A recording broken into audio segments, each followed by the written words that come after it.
അധ്യായം 10. രാക്ഷസ മൃഗവേട്ടയ്ക്ക് ശേഷം മൃഗലോചനനിൽ നിന്നും അവന്റെ പടയാളികളിൽ നിന്നും സ്വന്തം ജീവൻ രക്ഷിക്കാനുള്ള ഓട്ടപ്പാച്ചിലിലാണ് ലിയോ.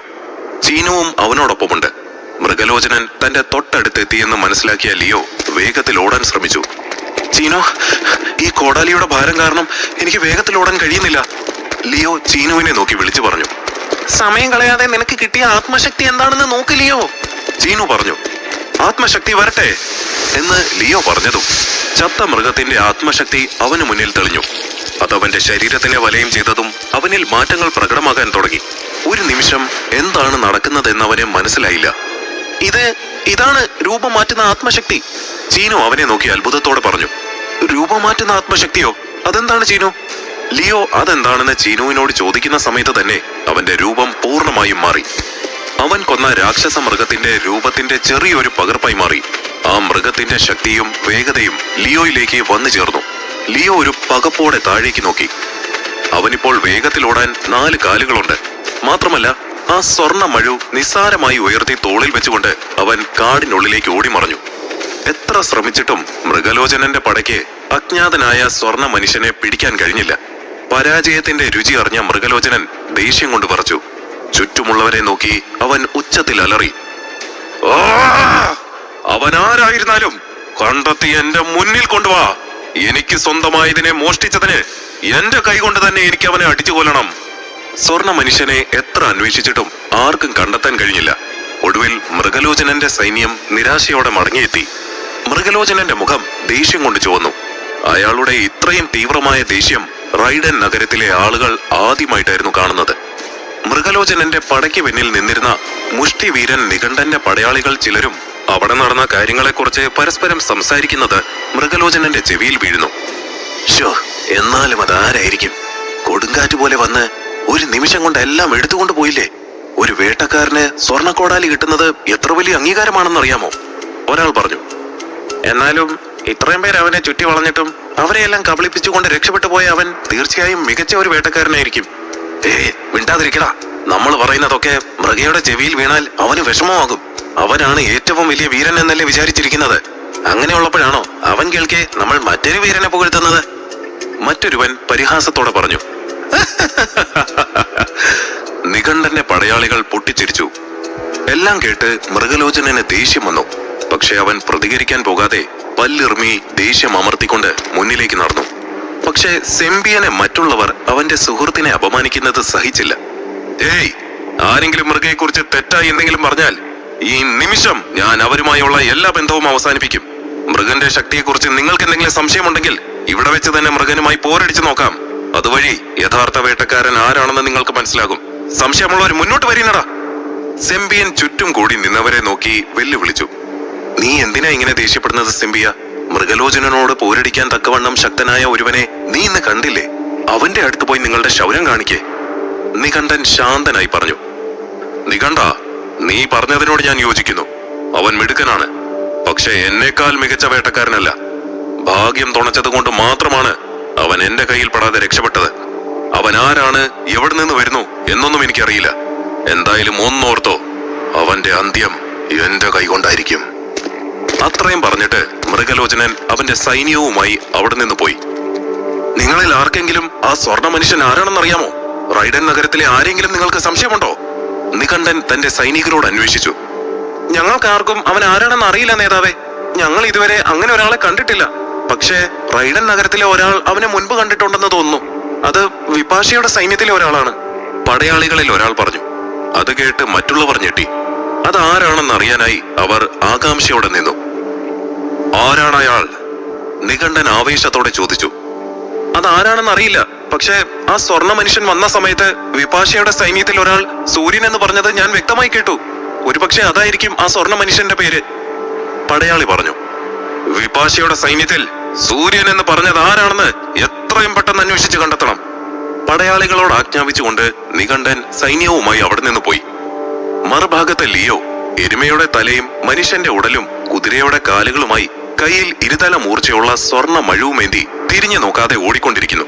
അവന്റെ തോളിൽ അള്ളിപ്പിടിച്ചിരിക്കുന്ന ചീനു മെല്ലെ കണ്ണുകൾ തുറന്ന് തിരിഞ്ഞു നോക്കി. ആരും തങ്ങളെ പിന്തുടർന്ന് വരുന്നില്ല എന്ന് മനസ്സിലായപ്പോൾ ചീനു ഒരു നെടുവീർപ്പോടെ ഓടിക്കൊണ്ടിരിക്കുന്ന ലിയോയെ നോക്കി. ഏയ് ലിയോ, ഓടിയത് മതി, ഇപ്പൊ നിനക്ക് പുറകിൽ ആരെയും കാണുന്നില്ല. ചീനു പറഞ്ഞത് കേട്ട ലിയോ ഓട്ടത്തിനിടയിൽ തിരിഞ്ഞു നോക്കി. ശരിയാണല്ലോ, ആരെയും കാണാനില്ല, അവൻ ആശ്വാസത്തോടെ പറഞ്ഞു. എന്നാൽ ഓട്ടത്തിനിടയിൽ തിരിഞ്ഞു നോക്കിയത് കൊണ്ട് അവൻ കാല് തെറ്റി വീണു. വേദന കൊണ്ട് ഇരുവരും വീണടത്ത് കിടന്ന് നിലവിളിച്ചു. രൂപമാറ്റം ഇല്ലാതാവട്ടെ, ലിയോ പറഞ്ഞു. അവൻ പഴയതുപോലെ മനുഷ്യരൂപത്തിലേക്ക് മാറി. ഓടിത്തളർന്നതിനാൽ എഴുന്നേൽക്കാൻ വയ്യാതെ അവൻ അവിടെ തന്നെ കിടന്നു. ചീനുവും അവൻ അരികിലായി വന്ന് കിടന്നു. ചീനു, എന്റെ ഉള്ളിൽ ഇത്രത്തോളം ധൈര്യമുണ്ടെന്ന് ഇപ്പോഴാണ് എനിക്ക് മനസ്സിലായത്. എന്നെക്കുറിച്ച് ഓർത്ത് എനിക്ക് തന്നെ അഭിമാനം തോന്നുന്നു. അല്പനേരത്തെ മൗനത്തിന് ശേഷം ലിയോ ചീനുവിനോട് പറഞ്ഞു.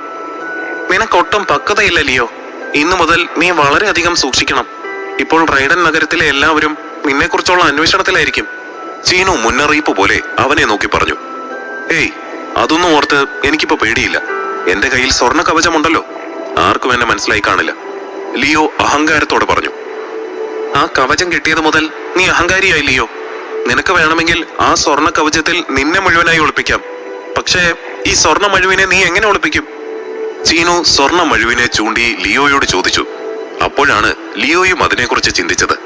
അവൻ സ്വർണ്ണ മഴു ഒളിപ്പിക്കുന്നതിനായി ഒരു കുഴി എടുക്കാൻ തുടങ്ങി. ഏറെ നേരത്തെ പരിശ്രമത്തിനു ശേഷം അവൻ ആ മഴുവിനെ കാടിനുള്ളിലെ മണ്ണിനടിയിൽ ഭദ്രമായി ഒളിപ്പിച്ചു. അവൻ ആശ്വാസത്തോടെ നെടുവീർപ്പെട്ടു. ചീനു, നിനക്കൊരു കാര്യം അറിയുമോ? ഞാൻ രൂപാന്തരപ്പെട്ടപ്പോൾ എന്റെ ശരീരത്തിന് അപാരമായ ശക്തി കൈവന്നു.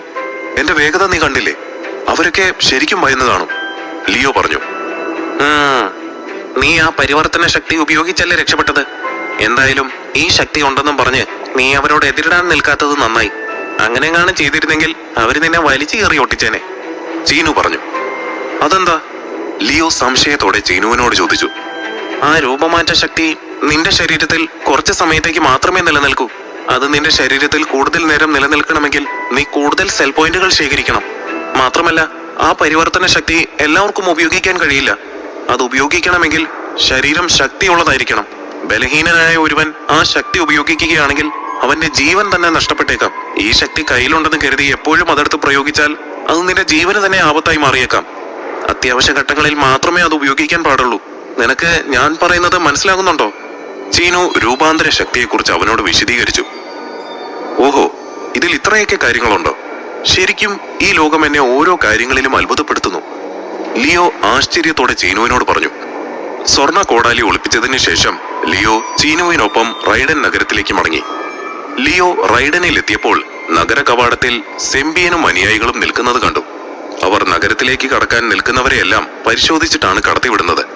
ലിയോ കവാടത്തിനരികിൽ എത്തിയപ്പോൾ ഒരു കാവൽക്കാരൻ അവനെ തടഞ്ഞു. അയാൾ ലിയോയെ പരിശോധിക്കാൻ തുടങ്ങി. ഏയ്, എന്തിനാ ഇവനെ പോലെ ഒരു കോമാളിയെ പരിശോധിച്ച് വെറുതെ നിന്റെ സമയം കളയുന്നത്? അവനെ കണ്ടാൽ ഒരു രാക്ഷസ മൃഗ വേട്ടക്കാരനെ പോലെ നിനക്ക് തോന്നുന്നുണ്ടോ? അവനെ അകത്തേക്ക് കടത്തിവിട്. അത് കണ്ട സെമ്പിയൻ ലിയോയുടെ പരിശോധന തടഞ്ഞുകൊണ്ട് പറഞ്ഞു. ഇവനെ പോലെയുള്ള 4 പേര് കൂടി ഉണ്ടെങ്കിൽ ആ മൃഗലോചനെ എളുപ്പത്തിൽ പറ്റിക്കാൻ കഴിയും, ലിയോയുടെ തോളിൽ പ്രത്യക്ഷപ്പെട്ട ചീനു പറഞ്ഞു. അകത്തേക്ക് പോ. ആ കാവൽക്കാരൻ ലിയോയുടെ മുതുകിൽ കൈവച്ച് അകത്തേക്ക് തള്ളിവിട്ടു. ഓ, എന്തായാലും എന്റെ മേലെ ആർക്കും സംശയമില്ല, ലിയോ ഒരു നെടുവീർപ്പോടെ ഓർത്തു. ഇപ്പൊ പൊയ്ക്കോ കൊച്ചു ഓർക്ക.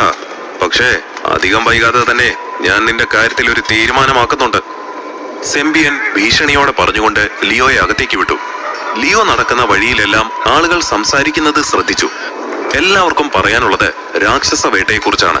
അവരാവേശത്തോടെ അതിനെക്കുറിച്ച് സംസാരിച്ചു. അതിൽ സൂര്യൻ എന്ന പേര് അവിടുന്നും ഇവിടുന്നുമൊക്കെ ഉയർന്നു കേൾക്കുന്നുണ്ടായിരുന്നു.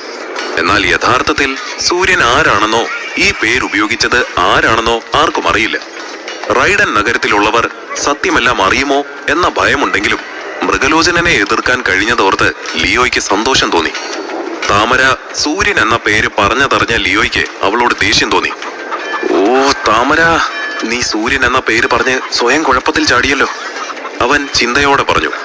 മറുവശത്ത് താമര വിപാശയുടെ മുന്നിൽ ഒരു കുറ്റവാളിയെ പോലെ തലകുനിച്ച് നിൽക്കുകയാണ്. താമരയ്ക്ക് സൂര്യനെ കുറിച്ച് അറിയാമെന്ന് വിപാശ നേരത്തെ കണ്ടെത്തിയിരുന്നു. സൂര്യനെ കുറിച്ച് കൂടുതൽ വിവരങ്ങൾ അറിയാനായി അവളെ ചോദ്യം ചെയ്യുകയാണ് വിപാശ. ലീഡർ എന്നെ വിശ്വസിക്ക്. ഞാൻ നിങ്ങളോട് പറഞ്ഞതെല്ലാം സത്യമാണ്. സൂര്യൻ എന്ന പേരിൽ കൂടുതൽ എനിക്ക് അയാളെ പറ്റി യാതൊന്നും തന്നെ അറിയില്ല. കയർ താഴ്വരയിൽ വെച്ച് ഒരിക്കൽ മാത്രമാണ് ഞാൻ അയാളെ കണ്ടിട്ടുള്ളത്. അന്ന് ഞാൻ എന്റെ സെൽ പോയിന്റ്സ് കൊടുത്ത് അയാളിൽ നിന്നും വെട്ടുകിളികളുടെ മാംസം വാങ്ങി അത് റൈഡൻ നഗരത്തിലെ ദുർബലരായ വ്യക്തികൾക്ക് ദാനം ചെയ്യുകയും ചെയ്തു. താമര വിഷമത്തോടെ വിപാശയെ നോക്കി പറഞ്ഞു. ഞാൻ നിന്നെ ശിക്ഷിക്കാൻ പോകുന്നില്ല താമര, നീ പേടിക്കണ്ട. നീ എനിക്ക് വേണ്ടി ഇനിയും ആ സ്വർണ്ണ മനുഷ്യനെ കണ്ടുമുട്ടണം. ആ രാക്ഷസ മൃഗത്തിൽ നിന്നും ലഭിച്ച സ്വർണ്ണ മഴുവും ആത്മശക്തിയും എനിക്ക് വേണമെന്ന് നീ അവനോട് പറയണം. അതിനി എത്ര വില അവൻ ചോദിച്ചാലും എനിക്കത് പ്രശ്നമല്ല. എന്ത് വില കൊടുത്തും അതെല്ലാം എനിക്ക് തന്നെ സ്വന്തമാക്കണം. വിപാശ താമരയെ നോക്കി ശാന്തമായി പറഞ്ഞു. പക്ഷേ അവൻ എവിടെയാണെന്ന് എനിക്കറിയില്ല, താമര പറഞ്ഞു. അറിയില്ലെങ്കിൽ പോയി കണ്ടെത്തു താമര. പിന്നെ ഇത് നമുക്കിടയിലുള്ള രഹസ്യമാണ്. ഈ കാര്യത്തെക്കുറിച്ച് പുറത്താരും അറിയരുത്. ഈ ജോലി വിജയകരമായി പൂർത്തിയാക്കിയാൽ ഞാൻ നിനക്ക് തക്കതായ ഒരു പ്രതിഫലം നൽകുന്നതായിരിക്കും, വിപാശ പറഞ്ഞു. ലീഡറിന്റെ ആജ്ഞ നിരസിക്കാൻ കഴിയാതെ താമര അതിന് തലയാട്ടി സമ്മതം അറിയിച്ച് അവിടെ നിന്നും പോയി. വിപാശയുടെ മനസ്സിൽ പലതരം ചിന്തകളായിരുന്നു. എന്നാലും ആരായിരിക്കും ഈ സൂര്യൻ? ഇനി നിഘണ്ടന്റെ സൈന്യത്തിലുള്ള ആരെങ്കിലും ആണോ? അതോ മറ്റൊരാൾക്ക് രാക്ഷസ മൃഗത്തിൽ നിന്നുമുള്ള ശക്തികൾ ലഭിക്കാതിരിക്കാനായി മൃഗലോചനൻ നടത്തിയ നാടകമാണോ ഇതെല്ലാം? ആരെ വിശ്വസിക്കണമെന്നറിയില്ലല്ലോ. സൂര്യൻ ശരിക്കും ഒറ്റയ്ക്കാണെങ്കിൽ അവനെ എന്റെ സൈന്യത്തിൽ തന്നെ ചേർക്കണം. അതിനവൻ സമ്മതിച്ചില്ലെങ്കിൽ അവനിൽ നിന്നും ആ കോടാലിയും ആ മൃഗത്തിന്റെ ആത്മശക്തിയും എങ്ങനെ വാങ്ങിച്ചെടുക്കണം. വിപാശ മനസ്സിൽ തീരുമാനിച്ചു. ഈ യുദ്ധത്തിലെ നഷ്ടങ്ങളുടെ കണക്കെടുക്കുകയാണെങ്കിൽ മൃഗലോചനൻ തന്നെയാണ് മുന്നിൽ. അവൻ ഏറെ നാളുകളായി വളർത്തുകയും സവാരി മൃഗമായി കൊണ്ടു നടക്കുകയും ചെയ്ത അവന്റെ വളർത്തു മൃഗത്തിനെ നഷ്ടമായി. ഒരുപാട് കാലമായി അവൻ സൂക്ഷിച്ചു വെച്ചിരുന്ന ജീവനെടുക്കാൻ ശേഷിയുള്ള അസ്ത്രം ആ രാക്ഷസ മൃഗത്തിന് നേരെ ഉപയോഗിച്ച് നഷ്ടപ്പെടുത്തി. അവനൊരു പക്ഷേ ആ അസ്ത്രം പ്രയോഗിച്ചില്ലായിരുന്നുവെങ്കിൽ ആ മൃഗം അവിടെ നിന്നും രക്ഷപ്പെട്ടേനെ. ആ സ്വർണ്ണ മനുഷ്യനെ കൊണ്ട് പോലും അതിനെ എതിരിട്ട് തോൽപ്പിക്കാൻ കഴിയുമായിരുന്നില്ല. ഇത്രയൊക്കെ സംഭവിച്ചാൽ മൃഗലോചനന്റെ സ്ഥാനത്ത് ആരായിരുന്നാലും അവർക്ക് ദേഷ്യം വരും. റൈഡൻ നഗരത്തിലുള്ളവർ മുഴുവൻ സൂര്യൻ എന്ന വീരനെ അന്വേഷിക്കുന്ന സമയത്ത് ലിയോ എന്ന പുതിയ നഗരവാസി റൈഡൻ നഗരത്തിൽ സ്വതന്ത്രമായി വിഹരിച്ചു നടന്നു. ലിയോ മുറിയിലേക്കെത്തി. അവിടെ അവൻ പരിണാമ വളർച്ച എത്താനായി ബ്ലാക്ക് ക്രിസ്റ്റൽ കൊടുത്ത് കൂട്ടിലടച്ചു വെച്ചിരുന്ന ചെമ്പൻ പല്ലുള്ള പൂച്ച പരിണാമത്തിന്റെ ലക്ഷണങ്ങൾ ഒന്നും കാണിക്കാതെ സുഖമായി ഉറങ്ങുകയായിരുന്നു. ശോ, എന്താ ചീനു ഇത്? ഈ പൂച്ചയ്ക്ക് പരിണാമം സംഭവിക്കുവോ ഇല്ലയോ? എന്റെ ബ്ലാക്ക് ക്രിസ്റ്റൽ വിഴുങ്ങിയിട്ടാണ് ഈ പൂച്ച ഇങ്ങനെ കിടന്നുറങ്ങുന്നത്, ലിയോ നിരാശയോടെ ചീനുവിനോട് പറഞ്ഞു. നിരാശപ്പെടാതെ ലിയോ, ഓരോ മൃഗങ്ങളും വ്യത്യസ്തരാണ്. ചില മൃഗങ്ങൾ വേഗത്തിൽ പരിണാമ വളർച്ചയെത്തും, എന്നാൽ ചില മൃഗങ്ങൾ വളരെ സാവധാനത്തിലെ പരിണാമത്തിൽ ഏർപ്പെടും. പക്ഷേ അവയ്ക്ക് ഗുണം കൂടുതലായിരിക്കും, ചീനു ലിയോയെ സമാധാനപ്പെടുത്തിക്കൊണ്ട് പറഞ്ഞു. എന്നാൽ അത് കേട്ട ലിയോ അടുത്ത യാത്രയ്ക്കുള്ള ഒരുക്കം തുടങ്ങി. ഏയ് ലിയോ, നമ്മളിപ്പോ റൈഡനിലേക്ക് വന്നതല്ലേ ഉള്ളൂ, അപ്പോഴേക്ക് നീ എവിടേക്ക് പോകാനാണ് ഒരുങ്ങുന്നത്? ചീനു തിടുക്കത്തിൽ അവനെ തടഞ്ഞുകൊണ്ട് ചോദിച്ചു. ആ മൃഗം പരിണമിക്കുന്നത് വരെ നോക്കിയിരിക്കാൻ എനിക്ക് സമയമില്ല. ഞാൻ സെൽ പോയിന്റുകൾ ശേഖരിക്കാനായി പോകുന്നു, ലിയോ പറഞ്ഞു. എന്ത്? ചീനു സംശയത്തോടെ ലിയോയോട് ചോദിച്ചു. ഞാൻ പറഞ്ഞത് നിനക്ക് മനസ്സിലായില്ലേ? ഞാൻ വേട്ടയ്ക്ക് പോകുവാണെന്ന് ചീനുവിനോട് പറഞ്ഞുകൊണ്ട് ലിയോ മുറി വിട്ട് പുറത്തേക്ക് പോയി. സൈഫർ ഗ്രഹം വളരെ വലുതാണ്. ആ ലോകത്തിൽ ജനവാസമില്ലാത്ത നിരവധി പ്രദേശങ്ങളുണ്ട്. ലിയോ റൈഡൻ നഗരത്തിൽ നിന്നും ഒരുപാട് ദൂരം യാത്ര ചെയ്ത് നിബിഡമായ വനത്തിന് നടുവിലെ ഒരു ചെറിയ കുളത്തിന് സമീപമെത്തി. ആ കുളത്തിലുള്ള അപകടകാരിയായ പരിണാമം സംഭവിച്ച ആമയെ പിടിക്കുക എന്നതാണ് അവന്റെ ലക്ഷ്യം. അവൻ കുളത്തിന് സമീപത്തെ കുറ്റിക്കാടിനുള്ളിലേക്ക് ഒളിച്ച് ആമ പുറത്തു വരുന്നത് നോക്കിയിരുന്നു. ആ സമയം അവൻ ബാഗിലാക്കി കൊണ്ടുവന്ന തവളയുടെ ഇറച്ചി കുറേശ്ശെ രുചിയോടെ നുണഞ്ഞു. പെട്ടെന്ന് അവൻ ഇരിക്കുന്നതിനരികിലായി ആരുടെയോ കാൽപെരുമാറ്റം കേട്ടവൻ ഭയന്നു. ആരും അറിയാതെ വേട്ടയാടാനാണ് ഞാൻ ഇത്രയും ദൂരം വന്നത്, എന്നിട്ടും ആരാണ് ഇവിടേക്ക് വന്നത്? അവൻ ആലോചനയോടെ അവിടെ ഇരുന്നു കൊണ്ട് പുറത്തേക്ക് എത്തി നോക്കി. അവിടെ ഒരാൾ നിൽക്കുന്നുണ്ടായിരുന്നു. വന്നത് ശത്രുവോ മിത്രമോ എന്നറിയാതെ ലിയോ അവിടെ ശ്വാസം അടക്കിയിരുന്നു.